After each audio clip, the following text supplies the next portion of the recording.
So do not be fooled that the salmon that you are buying is anything other than a factory produced product. And that production method is, I think, if I was being generous, I'd call it grubby. And at worst, it's just an environmental pollution incident on an ongoing daily basis.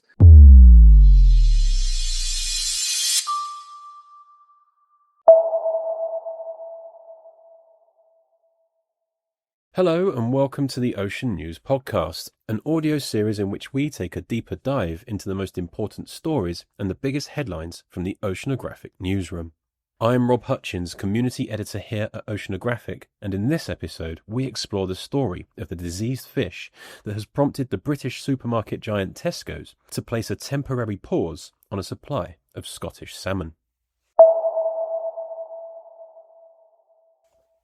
Supplies of salmon used in the British supermarket giant Tesco's premium FINEST brand have been suspended due to claims of welfare abuse after footage captured at the supplier's Portree salmon farm in Scotland showed disease-ridden fish being dumped back into the sea. In this same footage, campaigners have drawn our attention to the hundreds of live salmon that were left in industrial-sized buckets to suffocate before being shredded. The organisation responsible for bringing this footage to light, the Green Britain Foundation, has called this not just a clear abuse of welfare rights, but an abuse of the regulations designed to protect both the consumer and the environment. If it sounds like this is a dramatic occurrence, it simply is. So let's better understand some of the story behind this. The footage itself was captured in the autumn of 2025. In it, we can clearly see individuals working aboard a vessel, part of the industrial salmon farming business, Bakkafrost. These individuals are seen kicking and throwing diseased salmon around the vessel before dumping them back into the sea. The 10-minute footage also shows industrial-sized buckets of live salmon being left to suffocate before processing the haul in industrial shredders. The footage was captured at Bakkafrost's Portree farm in Skye, a location with a storied history of catastrophic outbreaks of disease among its salmon. In fact, not long before this footage was captured in October last year, the farm had suffered an outbreak that led to the death of more than 170,000 salmon in one single week. It's believed that over the span of that mortality event, the total number of salmon deaths reached around 250,000. The farm has faced strong criticism for continuing to harvest fish for human consumption at the disease-hit site while that mortality crisis was still unfolding.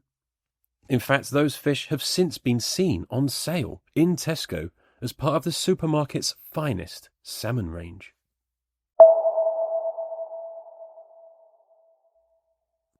Following the release of the new footage over the last couple of days, the retailer has taken some action.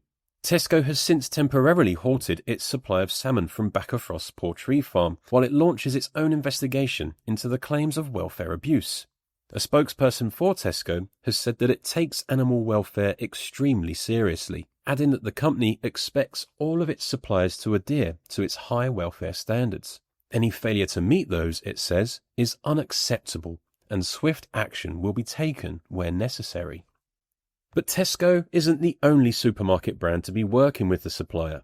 The British retailer Co-op also sources its Irresistible range of Scottish salmon from the same factory farm. However, while Tesco has halted its supply for now, Co-op has not. Instead, the organisation has issued a statement of reassurance, highlighting that providing responsibly sourced fish is incredibly important to the business, and all its Scottish salmon is RSPCA assured. In Co-op's issued statement, it continues that shoppers should be reassured that any indication of poor standards would be immediately investigated and, where required, action taken. Farmed animal welfare in the UK is primarily governed by the Animal Welfare Act of 2006, which imposes a duty of care on keepers to ensure, among other things, that a suitable environment, diet, and protection from pain, suffering, injury, and disease are maintained. Campaigners at the Green Britain Foundation believe the video footage is compelling evidence to suggest that that welfare is simply not being upheld at Bakkafrost Portree site. So, what are the criticisms that Bakkafrost is facing here? And why is this a cause for concern amongst animal welfare campaigners and organisations fighting on behalf of the environment? The UK consumes an estimated 1 million salmon meals every day, with total annual consumption exceeding 54,000 tonnes. Farmed salmon is the most popular fish in the UK, with nearly 100% of it being farmed primarily in Scotland. But such farms are often spawning grounds for diseases among salmon, including sea lice, a copepod parasite that feeds on salmon's skin, blood and mucus, causing wounds, secondary infections, anemia and reduced growth. Unsurprisingly, they pose a major threat to both farmed and wild salmon. To explain this further, let's hand over to Rupert Evelyn, Campaign Director at the Green Britain Foundation. I think when you look at farm salmon, starting point is almost all salmon that people eat is farmed. So do not be fooled that the salmon that you are buying is anything other than a factory produced product. And that production method is, I think, if I was being generous, I'd call it grubby. And at worst, it's just an environmental pollution incident on an ongoing daily basis. And the reason we say that is that the quantities of waste, of feed, of salmon that is created and the harm that comes with it for a product that really isn't actually delivering quite the benefit that the industry would have you believe. And you only have to look underneath the water, into the pens, to see the sick fish, to understand the level of medicine and chemicals that are required to create this product. And then you look at the seabed to see the damage that is caused there, and it's just a license to cause harm for profit.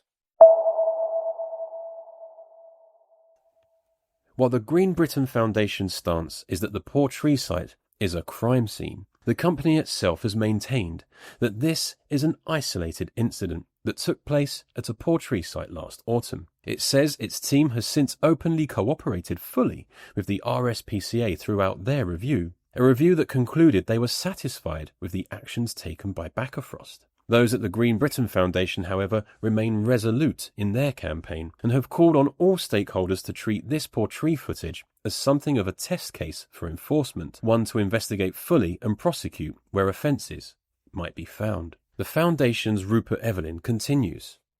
The real issue here is you have a massive disease outbreak, a disease known as Pasteurella. It kills 170,000 plus. Actually, the total was, I think, nearer to 250,000 fish. And as a result of that, the company naturally has to remove these fish as quickly as possible. They're in the middle of an absolute disaster, so big that it affects their bottom line. So Bakkafrost, in their trading updates to the stock exchange, when they talk about their Scottish production, they admit that it's down because of this one particular incident. So you have diseased fish, tons and tons and tons of them sitting in the bottom of the pen. They have to be removed. This isn't a biosecurity incident. You don't just put them in the sea.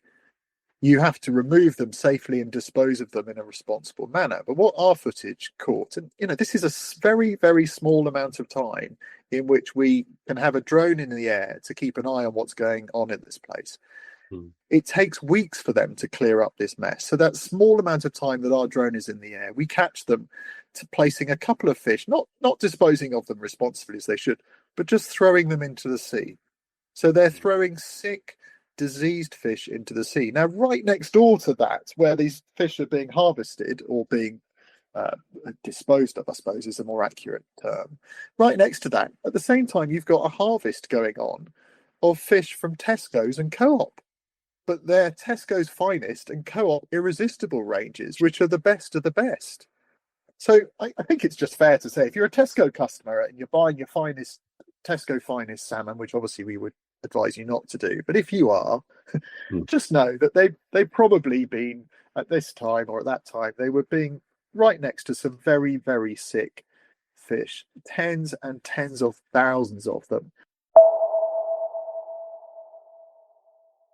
If you're in the salmon farming game, Bakkafrost's financials do make for some grim reading. Its third quarter operating profit fell by 87% this financial year, driven by weak prices and major losses across its Scottish division.